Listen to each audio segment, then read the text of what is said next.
Today on I Didn't Know I Needed to Clean That. The inside door of your trash can drawer needs to be regularly disassembled, scrubbed, and then reassembled. Congratulations! The prep for the project.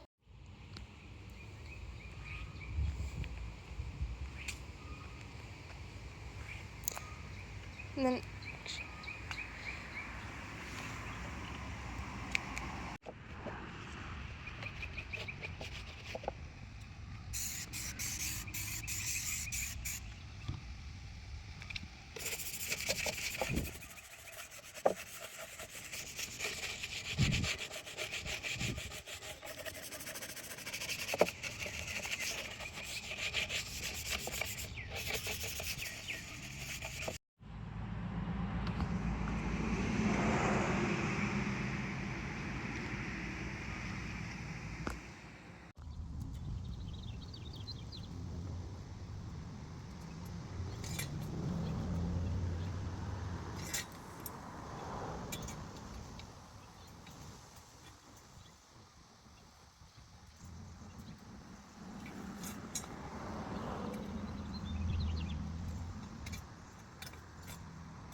welcome back to I Didn't Know I Needed to Clean That. This is the drawer that our trash cans live in.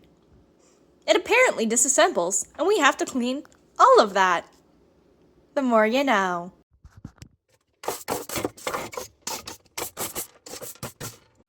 Okay, we're just a few minutes in. Shout out to Ryobi Vacuums, apparently, and decapitated brooms. For the inside of this cabinet, we've got the tracks clean. We've been razor blading stuff off the walls. Unfortunately for us, this stuff is more thoroughly adhered to the paint than the paint is to the wool. So we need a new plan. The tracks are still pretty filthy, but we got the majority of the loose dust out from behind them. So now it's time for phase 2.